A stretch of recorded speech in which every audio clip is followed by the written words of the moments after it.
Tim, welcome to Watch What, and thanks for logging on. Today we're looking at the Rolex Oyster Perpetual Datejust II, reference 116334, 41 millimeters in polished stainless steel and 18 karat white gold.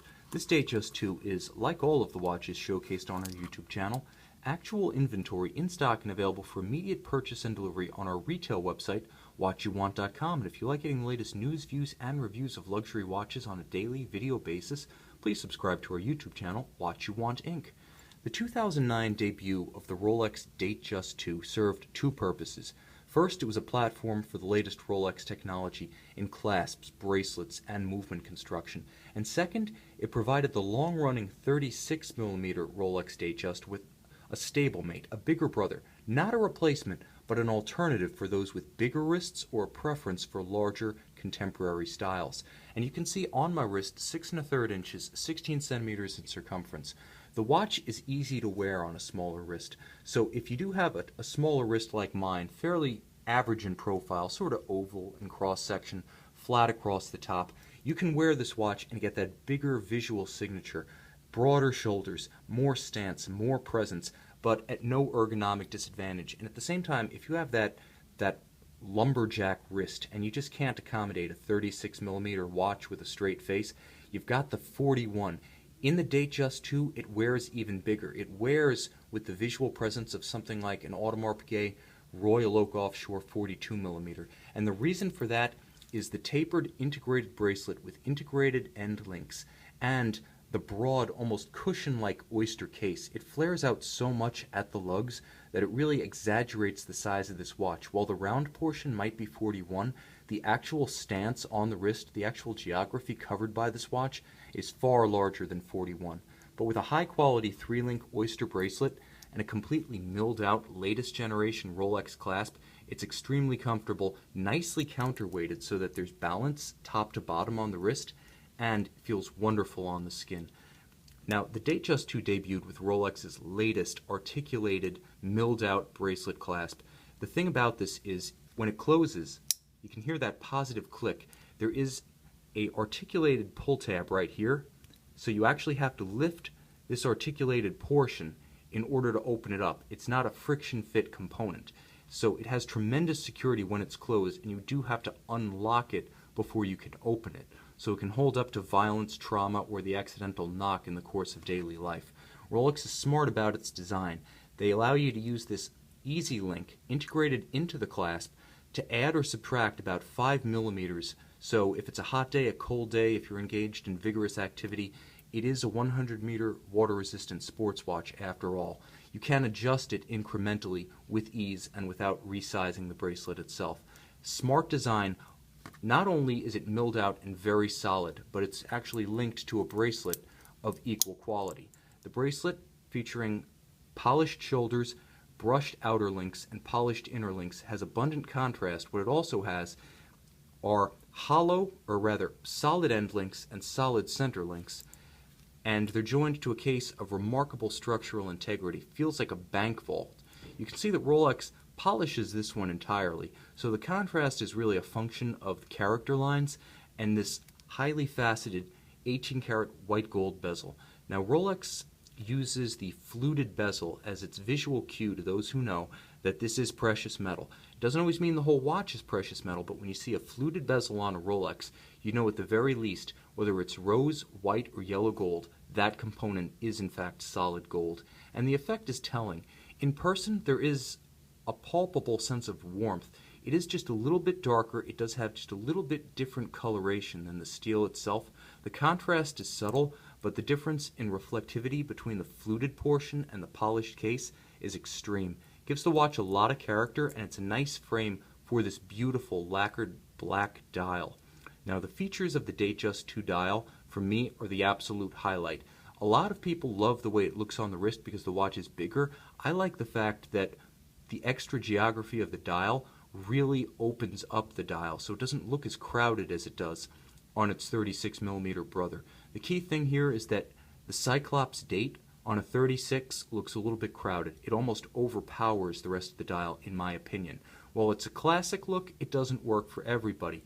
What works for me is this broader, more breathable, more airy dial treatment. You can see all of the individual indices, polished white gold, abundantly lumed, as well as the 5-point coronet at 12 o'clock, are nicely spaced, and the hands are long. They have a lot of stretch and coverage to them.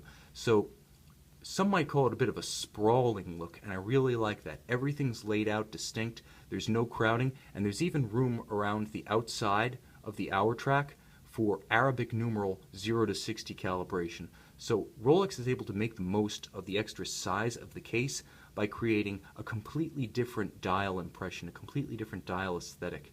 Now the lacquer is incredibly rich. It has a depth, it has a gloss and a luster that's almost enamel-like, and it's really set off by all of the polished white gold elements. Now since the roughly mid-80s, all of the applied elements on Rolex dials have been gold, and in the case of the stainless steel watches, white gold. So the crown, the indices, and the hands themselves at center are all white gold of Rolex's own manufacture. And on that point, it's worth noting that Rolex makes everything you see here a true manufacturer. They even own the material science facilities where the metallurgy is determined. That's why Rolex uses 904L steel. While the difference is subtle, it tends to be a little bit better at holding a polish, a little bit better at holding a grained finish.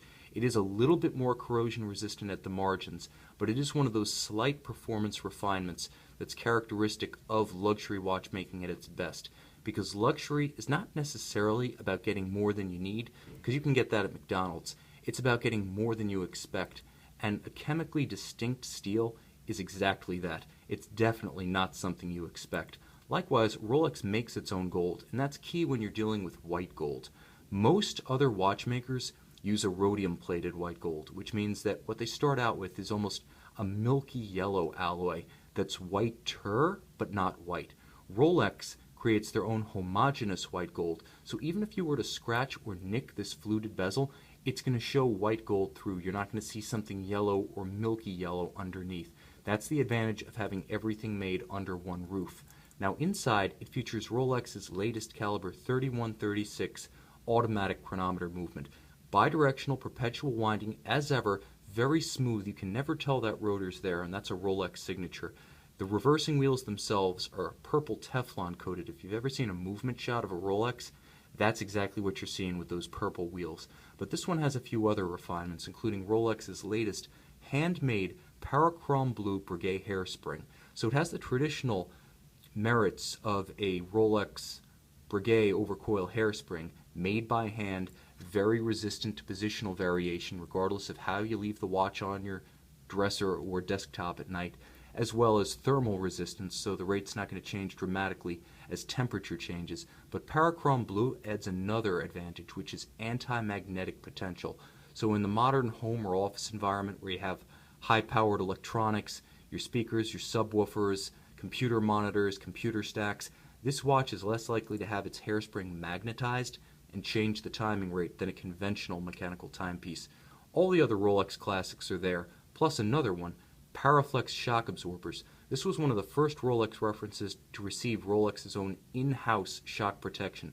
And that's significant because, first of all, Rolex is an integrated manufacturer, but there are many manufacturers that claim the same. The ability to make the small parts of a movement, components of the escapement, the hairsprings, and the shock protection, represent the fewest of the few. Those manufacturers that truly are integrated, and there's a bare handful, probably less than 6 in Switzerland in total, that can make all those components, and Rolex might be the only one that can make every single component, including its own shock protection design. Even Swatch, which makes its own by virtue of many independently operating subsidiaries. At Rolex, it's all occurring in the same industrial complex, in the same design offices, and that's kind of the industrial miracle of Rolex. They control the whole process. That's formidable capability, that's real value in the timepiece from an engineering standpoint. But it is a rough and tough watch with a full balance bridge, a free-sprung balance. You can shock this watch, you can rock this watch, you're not going to change its timing unless you do something truly stupid. A COSC certified chronometer as ever. It does have hacking seconds, so being chronometer precise, it also has the ability to stop that seconds hand when you pull the crown to synchronize precisely to an accurate reference clock or an atomic clock online. This watch is a true sports watch, but it's also a very versatile dress watch. Because of the white metal and the black dial, There's really no attire that doesn't go well with this watch, and with the full bracelet and the 330-foot water resistance, this is a watch that you can take in the pool. It is a watch you can take swimming. You can fall off the boat. You can wear this one without a care. Don't do anything too crazy. Don't do anything that would leave you without the hand to hold it on. But the bottom line is, this is an incredibly versatile timepiece from a stylistic and, I would even say, an activity standpoint. This could be your only watch. And you can see this Rolex Oyster Perpetual Datejust II, white gold and stainless steel, reference 116334 on our website, watchyouwant.com.